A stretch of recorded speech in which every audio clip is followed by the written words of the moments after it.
가정의 달을 맞이해서요. 계속해서 우리가 믿음의 가정이 그리고 믿음의 축복의 통로가 어떻게 다음 세대 우리의 사랑하는 자녀들 가운데 흘러가야 될 것인가 같이 말씀을 보면서 은혜를 나누려고 합니다. 오늘의 말씀은 디모데후서 1장 5절의 말씀을 통하여서 믿음의 가정 그리고 그 믿음의 가정이 믿음의 유산을 만들어내는 것이 과연 어떤 성경적 메시지가 있는가 같이 오늘 말씀을 통하여서 보려고 합니다. 디모데후서는 서신서에 들어갑니다. 편지를 쓴다라고 하는 거지요. 그런데 누가 썼냐면 1장 1절을 보게 되어지면 그리스도 예수의 사도된 바울이 편지를 적었다라고 이야기합니다. 그럼 받는 사람이 누구냐면 바로 사랑하는 아들 디모데라고 이야기하고 있습니다. 누가 썼고 누가 받는지에 대한 여부가 이제 성경 속에 드러나는 거죠. 그런데 편지를 쓴다라고 하는 것은 분명한 목적과 이유가 있습니다. 사도 바울이 이 디모데에게 편지를 쓴 분명한 이유가 있다라고 하는 거지요. 그런데 이 편지라고 하는 것을 어떤 내용을 들여다보기 전에 이 편지를 쓴 사람이 어떤 상황 속에서 편지를 썼느냐에 따라서 이 편지의 내용과 무게감은 더 진하게 우리에게 전달될 수 있는 이유가 있습니다. 그러기에 이 사도 바울이 이 디모데에게 편지를 쓰는 디모데후서라고 하는 이 편지를 서신서를 쓰는 그 사도 바울의 상황을 들여다보게 되어지면 이 편지가 이 디모데라고 하는 영적 아들이라고 하는 이 사랑하는 아들이라고 표현하고 있는 디모데에게 너무나 귀하고 정말 값진 유산과 같은 의미가 있다라고 하는 것을 보게 되어집니다. 우리가 각 나라마다 각 조상들이 남겨둔 유산이 있지요. 우리나라도 보물이 있고 또한 이제 국보가 있고 뭐 이런 것들이 있듯이 그 각 나라마다 그 조상들이 후손들에게 물려주는 유산이 있습니다. 중국 하면 가장 먼저 떠오르는 유산이 뭐가 있을까요? 만리장성 딱 생각나죠. 그러면 중국 하면 대표적으로 생각나는 것 다 그렇게 생각되듯이 또한 영국 하면 의외로 영국 사람들이 우리 조상들이 남겨준 것 중에 가장 귀하게 여기는 유산이 하나 있답니다. 그게 뭐냐면 셰익스피어의 4대 비극이라고 하는 책. 그걸 통해서 인생을 안다라고 하면서 그걸 가장 귀하게 여기는 거죠. 독일은 그러면 어떤 유산을 어떤 조상이 남긴 유산을 가장 귀하게 여길 것 같습니까? 마틴 루터가 처음으로 번역한 독일어 성경. 이 마틴 루터가요, 이 독일어 성경을 번역하기 위하여서 모든 세대를 돌아다니면서 그들이 쓰는 단어, 언어, 습관, 생활들을 살면서 하나님의 말씀을 독일어로 바꾼 성경, 번역, 이것이 독일인이 생각하는 귀한 유산 중에 하나래요. 그렇다면 이스라엘 민족은 무슨 유산을 가지고 있을까요? 딱 하면 히브리어 성경이라고 하는 우리가 말하는 구약 성경을 생각할 수 있죠. 그것도 하지만 탈무드라고 하는 랍비의 가르침이라고 하는 것을 가장 귀하게 여기기도 합니다. 이렇듯 각 나라도요, 각 민족의 조상들도 무엇을 남겼느냐에 따라서 그게 의미가 있고 그것에 따라서 사람들이 생각하는 생각의 범위가 다 달라집니다. 그만큼 이 땅에서 주어지는 무엇인가 후손들에게 보여줄 수 있는 그것이 그 후손들은 그것을 통하여서 그 조상이 가지고 있었던 그 나라의 민족의 근본적인 것들을 찾고 바라본다라고 하는 것입니다. 이 디모데 후서라고 하는 것도 이 디모데라고 하는 사람에게 있어서 이 바울이 보낸 이 디모데 후서는 아마 디모데에게 있어서 가장 귀한 사도 바울이 생각할 사도 바울이라고 하는 영적 아비가 남긴 가장 위대한 유산이라고 생각할 수 있었을 것 같습니다. 왜냐하면 이 디모데 후서가 쓰여진 그때는 바로 사도 바울의 상황이 어떤 상황이었냐면 바로 죽음을 앞둔 감옥에 있는 상황 속에서 마지막 서신이 바로 디모데 후서였기 때문입니다. 이미 사도 바울은 디모데 전서라고 하는 것을 이 디모데에게 보냈습니다. 그런데 디모데 전서를 보낼 때는 이 사도 바울이 로마라고 하는 셋방이라고 하는 것에 갇혀 있다가 잠시 풀려나는 시기가 있었습니다. 그것을 짧게는 2년, 5년을 추측하는데 3년이라고 하는 사람도 있고요. 그 3년 사이에 이 디모데전서를 적었고 그 디모데에게 보냈습니다. 그리고 디모데전서를 보내고 난 다음에 바로 디모데후서를 보낼 때는 바로 바울이 로마의 감옥에 다시 갇혀 있는 신세가 되어졌고, 이 갇혀 있는 신세가 되어지면 처음 로마의 셋방이라고 하는 것에 갇혀 있을 때의 그런 상황이 아니라 죽음을 앞둔 상황이 바로 이 사도 바울에게 주어진 상황입니다. 그러기에 오늘 성경 말씀을 보게 되면 1장 8절을 보게 되면 주를 위해 갇힌 자라고 표현되는 것이 있고, 1장 16절에 보면 나의 사슬에 매인 것이란 표현을 통하여서 사도 바울은 감옥에 갇혀 있는 신세라고 하는 것의 상황적인 표현을 해주고 있습니다. 사도 바울이 감옥에 갇힌다라고 하는 이것은 그 시대의 상황이 어떠냐면 바로 네로라고 하는 황제가 치리하던 때인데, 로마라고 하는 시내에 불이 나게 되어지고 그 불이 난 이유는 바로 기독교인들 때문에 이 불이 냈다라고 하는 죄의 항목을 크리스찬들에게 덤탱이를 씌우게 되어집니다. 그리고 난 다음에 이 사도 바울은 이 영적 그리스도인들의 영적 스승이었기 때문에 주동자와 같은 사람이었다는 거지요. 이 로마 황제였던 네로가 이 당시 때에 그리스도인들을 잡아서 어떻게 죽였냐면 그들에게 짐승의 옷을 입혀서 들깨와 같은 개에게 물어 뜯게 만들게 했습니다. 그만큼 잔인한 거죠. 사람들은 또 그것을 보며 즐겼다라고 이야기합니다. 타키투스라고 하는 사람이 적은 이 로마의 이 그리스도인들의 처참한 상황을 또 어떻게 표현하고 있냐면, 이 사람들을 크리스찬들을 높은 장대에 세워서 그 저녁에 불로 태웁니다. 그래서 그 불로 태우면 사람이 탐과 동시에 어떻게 될까요? 그 사람은 기름으로 지방으로 되어 있잖아요. 그렇기 때문에 그 불빛을 삼아 사람들이 길을 거닐었다 할 정도로 이 그리스도인들이 처참하게 죽는 상황이 바로 네로 황제가 다스리던 때의 그리스도인들의 모습이었습니다. 상상이 갑니까? 그리스도인들을 장대에 세워 등불 삼아 태웠다는 거예요. 어마어마한 박해죠. 이런 박해가 있는 상황 가운데 사도 바울이 바로 로마라고 하는 감옥에 갇혀 있다라고 하는 상황입니다. 그런 상황 속에 사도 바울은 디모데에게 마지막 서신을 보내고 있는 겁니다. 당시 상황이 이러했음에도 불구하고, 극심한 상황이었음에도 불구하고, 감옥에 갇혀 있는 자유자가 아님에도 불구하고 자기의 죽음의 마지막 상황 가운데 디모데에게 서신을 보내고 있는 것이 바로 디모데후서라고 하는 겁니다. 그렇다면 이 서신이 얼마나 디모데에게 가치 있고, 또한 사도 바울이 얼마만큼 디모데를 귀하게 여겼는가라고 하는 것을 우리는 볼 수 있다라고 하는 거죠.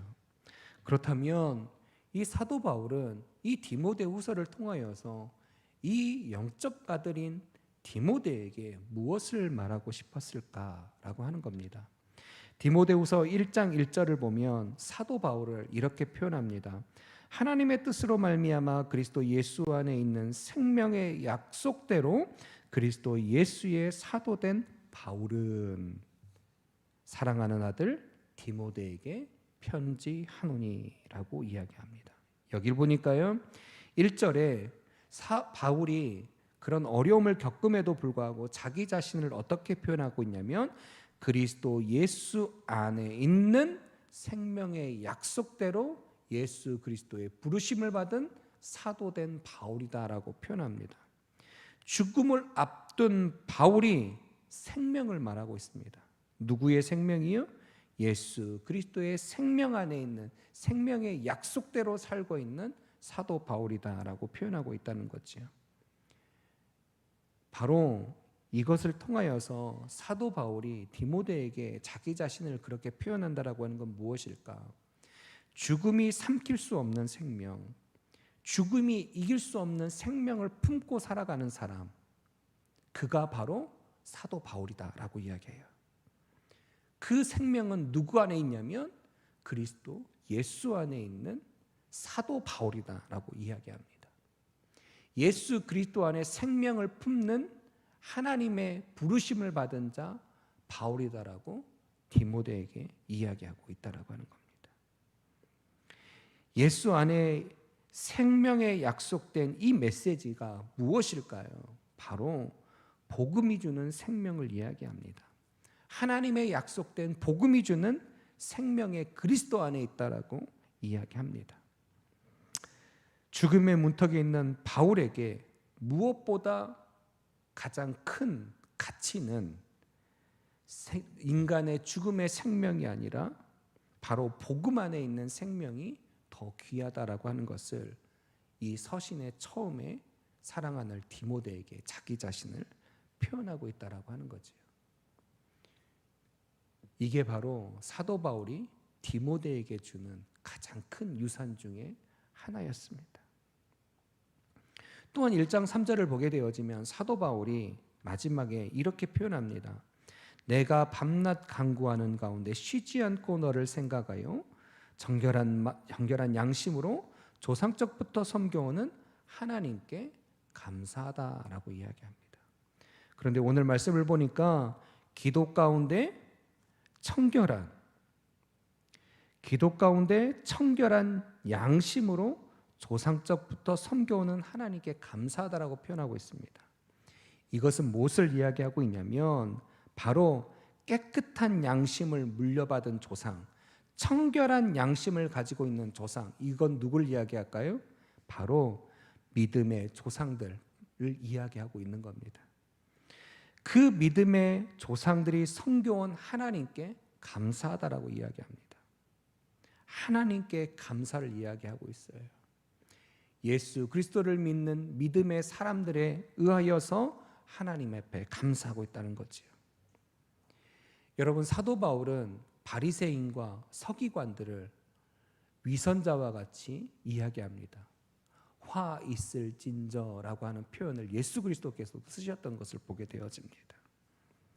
하나님 앞에 깨끗한 양심을 가진 그런 은혜로운 조상들로부터 오는 감사, 이것을 우리에게 표현하면 이렇습니다.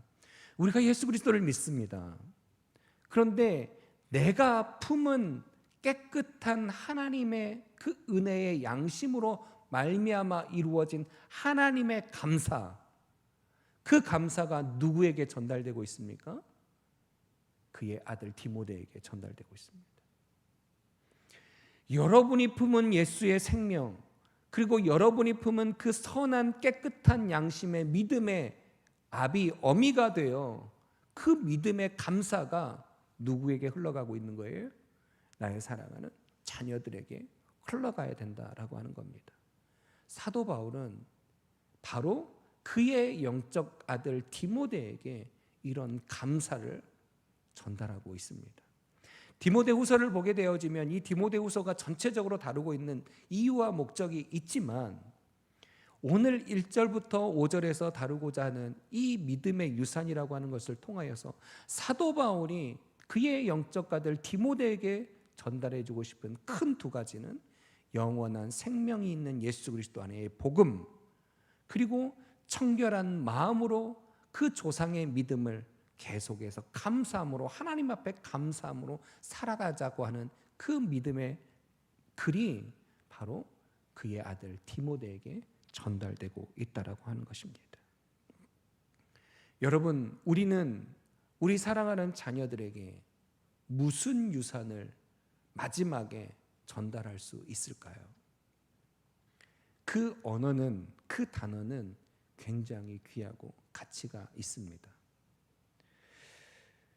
저희 아버님께서 2020년에 돌아가셨는데 그 돌아가시기 전에 2021년에 제가 저희 아버님을 뵈러 갔을 때 제가 우스개를 이야기하며 저희 아버지의 영상을 한번 찍었어요.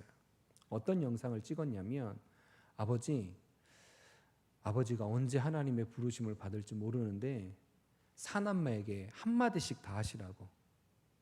2021년 겨울이었으니까 2022년 3월에 돌아가셨거든요. 돌아가시기 한 3, 4개월 전에 찍은 영상이었어요.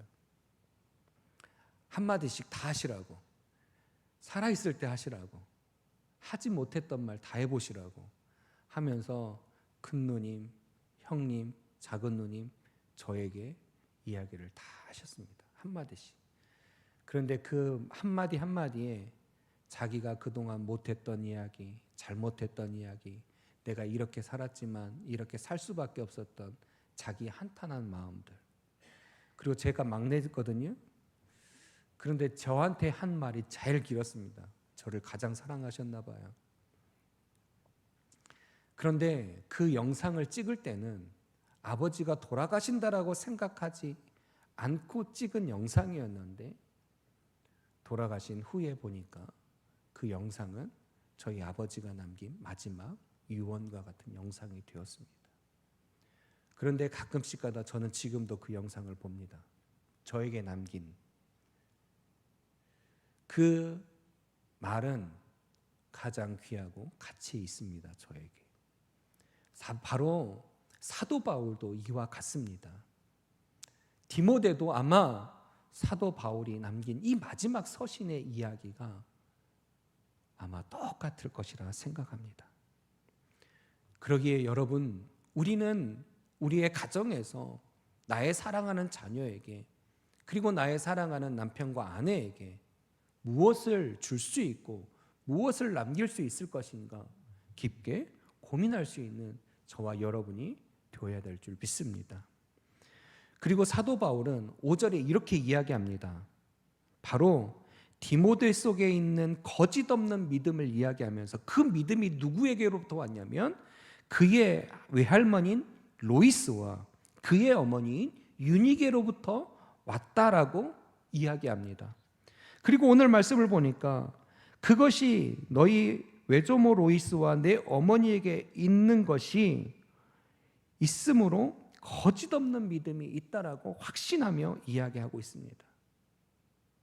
누구로부터 왔다고요? 디모데의 그 거짓 없는 믿음이 그의 할머니와 어머니로부터 왔다라고 하는 거예요. 믿음의 세대가 어떻게 되어졌다고요? 연결되어지고 있다라고 하는 겁니다. 그렇다면 누가 거짓 없는 믿음을 갖고 있었습니까? 그의 외할머니인 로이스가 거짓 없는 믿음을 갖고 있었던 거고, 그의 어머니 유니게가 거짓 없는 믿음으로 그의 아들 디모데에게 거짓 없는 믿음을 유산으로 준 것입니다. 사도 바울은 그러기에 그것이 기쁨이고 감사하다라고 4절에 이야기하고 있는 거예요. 내가 내 기쁨이 가득하게 하려 함이니, 이는 기쁨이 있는 이유, 이는 바로 이 거짓 없는 믿음이 그의 어머니와 할머니로부터 왔다라고 하는 것을 이야기하고 있습니다. 여러분, 우리는 흔히 이런 말을 합니다. 자라면서 나는 아빠와 같이 살지 않을 거야. 나는 엄마와 같은 모습 되지 않을 거야. 그런데 참 무서운 게 있습니다. 저도 두 아이를 키우는 부모인데 저의 딸을 보고 저희 아들을 보면 가끔씩 가다 저의 모습을 봅니다. 그러면 깜짝깜짝 놀랍니다. 그런데 좋은 것만 닮으면 너무나 좋은데 가끔씩 가다요, 내가 정말 하기 싫었던 그 모습과 같은 게 제 아들에게서 보이고 제 딸에게서도 보입니다. 말투, 행동을 보게 됩니다. 그러면 깜짝 놀랍니다. 나는 좋은 것만 줄 알았는데 나의 모습 속에서 악하고 더러운 것도 내 자녀에게 흘러가고 있다라고 하는 것을 묵도하게 됩니다. 여러분, 술 중독이 되어져 있는 아비 어미 밑에서 자란 그 자녀는 절대 술 안 마실 거야. 그런데 놀랍게도 성인이 되어 그 자녀의 70%, 80%는 실질적으로 다시금 술 중독과 같은 증상이 나타날 수 있다고 합니다. 이게 무엇을 말하는 걸까요? 우리에게서 선함과 악함이 나오는데 그 악함이 그 선함을 더 지배하고 있는 모습들을 우리에게 보여줍니다. 그런데 이 사도 바울이 이 디모데에게 기쁨이라고 하고 그의 외조모와 어머니를 언급하며 이야기하는 것이 무엇이냐면, 디모데는 거짓 없는 믿음을 가지고 있는 사람이었습니다. 그건 좋은 밭인 거지요. 그 좋은 밭을 가진 그 디모데에게 그의 할머니와 그 어미는 좋은 씨앗을 심어준 겁니다. 그랬더니 그것이 30배, 60배, 100배의 열매가 되어져서 디모데에게 다시금 거짓없는 믿음의 순수함을 볼 수 있었던 거지요. 그러기에 사도 바울은 기뻤던 거예요. 감사했던 거지요. 여러분, 그러기에 우리도 그런 모습이 돼야 돼요. 사도 바울이 2차 전도 여행 때 그의 할머니인 로이스가 그의 손자인 디모데를 가지고 사도 바울이 전도 설교를 할 때 데리고 갔거든요. 그리고 그것을 통하여서 디모데가 바울이 디모데를 영적 그리고 선교의 동역자로 함께 부를 수 있는 기회가 되었습니다. 이게 바로 믿음의 어미 할머니가 만드는 디모데의 모습이었습니다. 너무나 위대한 유산을 물려준 거지요. 그러기에 사도 바울이 우리에게 보여주는 디모데후서 속에서 우리는 어떤 모습이 되어야 되는가? 우리는 믿음의 가정에서 어떤 믿음의 유산을 우리는 흘러가게 만들어야 하는가? 오늘의 말씀 속에서 여러분에게 이런 도전도 드리고 싶습니다. 오늘 말씀을 보게 되어지면 4절을 보게 되면요, 내 눈물을 생각하여라고 하는 말씀의 표현이 있습니다. 그런데 이 디모데의 눈물이라고 하는 것이 성경에서는 그 어느 데도 언급되지 않습니다. 그러나 추측해 볼 수 있는 건 많아요. 어떤 모습을 사도 바울은 기억하고 있을까요? 아마 바울과 함께 복음을 전하며 사역할 때 그리스도를 영접하였던 무수히 많은 사람들의 눈물과 함께 울었던 디모데의 눈물을 기억하고 있진 않을까. 또한 어려움을 당하고 아픔을 당하는 바울을 보며 울어주진 않았을까. 또한 사도행전 20장을 보게 되어지면 바울이 3차 전도 여행을 마치고 예루살렘으로 돌아갈 때 밀레도라고 하는 곳에서 에베소 교회의 장로들을 오라 해서 만나는 시간을 갖습니다. 그리고 거기에서 나는 예루살렘에 가면 이제 죽게 되어지는 게 될 거야. 그때 장로들이 다 뜯어 말려요. 그럼에도 불구하고 사도 바울은 예루살렘으로 갑니다. 그때 장로들이 울었대요. 그러면 그 울음의 장소에 누구도 있었을까요? 바로 사도 바울도 있었을 겁니다. 또한 디모데는 눈물의 사람이었나 봐요. 그러니까 그 눈물을 기억하지요. 그럼 어떤 눈물을 기억했을까요? 아마 은혜에 감사하는 마르지 않는 눈물을 또한 디모데는 흘리지 않았을까요? 바로 부모는 기억하는 사람입니다. 누구를 기억해요? 그 아들의 눈물을 기억합니다. 저도 부모가 돼 보니까 자녀의 눈물을 기억합니다. 저도 부모가 돼 보니까 아파하는 자녀의 모습을 머릿속에 떨어지지 않는 기억의 흔적이 남습니다. 여러분, 우리도 우리의 자녀를 기억해야지요. 여러분은 어떤 어미의 아비의 모습으로 나의 사랑하는 아들, 딸의 모습을 기억하시겠습니까? 오늘 말씀을 보며 믿음의 가정과 믿음의 유산 속에서 부모는 물려줘야 되고 부모는 또한 그 자녀의 모습을 기억하는 존재입니다. 그러기에 우리는 오늘 이 말씀을 통하여서 나는 누구이고 나는 어떤 사람인지, 나는 하나님 앞에서 어떤 믿음의 사람이고 어떤 믿음의 삶을 살아가고 있는지 나를 생각하고 하나님 앞에 서는 우리 사랑하는 내마음교회 성도들이 되시기를 축원합니다. 그리고 바울이 기억하는 그 영적 아들 디모데의 눈물을 기억하듯 여러분이 만드는 자녀의 눈물을, 자녀의 삶을 꼭 기억할 수 있는 축복의 그 아름다운 모습을 기억할 수 있는 우리 사랑하는 성도의 삶의 가정이 되시기를 간절히 소망합니다. 디모데가 그러하였듯이 여러분의 사랑하는 자녀가 그렇게 아름다운 성장으로 믿음의 다음 세대가 이루어지는 그 축복의 가정이 되어 하나님의 아름다운 세대가 믿음의 믿음으로 연결되어지는 그 축복의 흘러감이 이루어질 수 있기를 간절히 축원합니다. 그렇게 하기 위해서 여러분에게 강력히 권면합니다.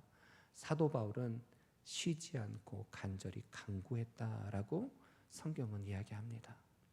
여러분, 우리가 자녀들에게 줄 수 있는 건 물질일까요? 이거는 제가 직접 경험하지 않았지만 제가 사역했던 교회의 담임 목사님이 경험하였던 것을 간증으로 저에게 해줬던 말씀입니다. 어떤 한 권사님이 계셨습니다. 그 권사님은 그 갑천 옆에서 뻘과 같은 진흙탕과 같은 곳에서 미나리를 재배하던 권사님이셨습니다. 그런데 그 지역이 재개발이 되기 시작했어요. 근데 재개발이 되어지면 정부에서 땅을 매입하여서 재개발하는 땅보다 그 주변에 있는 땅이 더 비싸지더라고요. 그 주변에 있는 땅이 바로 미나리 밭이었습니다. 갑자기 평당 1,000원, 2,000원, 3,000원, 5,000원도 안 되는 땅이 갑자기 10배, 20배가 된 거예요. 그래서 그 미나리 밭을 팔았더니 몇십억에 되는 자산가가 되었습니다. 그 후에 자녀들이 부모를 찾기 시작합니다. 오지도 않던 1년에 한 번도 오지 않았던 아들, 며느리가 오기 시작하고 딸과 사위가 오기 시작합니다. 그것에 이 권사님은 너무너무 기뻐했습니다. 자녀들이 찾아오니까. 그래서 돈이 많으니까요. 그때부터 무엇을 하겠냐면 자녀들한테 손자, 손녀들에게 용돈 주는 재미가 생기기 시작하는 거죠. 그런데 어느 순간 이 권사님이 치매기가 약간 오기 시작했습니다. 완전한 치매가 아닌 약간 올까 말까 하는 치매기. 그때 그 자녀들이 전부 다 합의가 되어져서 그의 어미를 정신병원에 입원시켰습니다. 치매가 온다라는 이유만으로. 그리고 목사님에게 전화를 했습니다. 울며. 목사님, 저 좀 여기서 나가게 해주세요. 그래서 신방을 갔습니다. 그랬더니 너무나 정신이 멀쩡하신 거예요. 조금씩 기억 못하고 흔들리는 이런 건 있을지 몰라도 다 또렷하게 옛날과 똑같은 모습인 거예요. 그래서 그 목사님이 이곳에서 빼내고 싶어가지고 사방팔방으로 알아봤는데 자녀들이 전체 합의되어져서 넣기 때문에 한 명이라도 합의를 안 해주면 뺄 수가 없는 거예요. 마지막은 그곳에서 돌아가셨습니다. 참 안타까운 이야기죠. 여러분, 우리는 우리 사랑하는 자녀에게 세상의 가치의 기준이 아니라 오늘 말씀처럼 하나님의 말씀에 믿음의 아름다운 유산이 꼭 물려질 수 있기를 소망합니다. 우리가 줄 수 있는 물질이 우리의 사랑하는 자녀를 살리는 게 결코 아닙니다. 주면 좋지요. 그러나 더 귀한 가치는 하나님 앞에서 그리고 이 세상에서 어떤 하나님의 깨끗하고 선함과 거짓 없는 믿음으로 살아가게 하는가, 이게 더 중요한 것일 수 있습니다. 우리 사랑하는 내 마음교회 성도는 그런 어미아비가 되시고 그런 사랑하는 자녀들을 만들어 축복된 은혜를 누리는 믿음의 유산을 아름답게 풍성하게 만들어가는 우리 사랑하는 내 마음교회 성도들이 되기를 간절히 소망합니다. 기도합니다.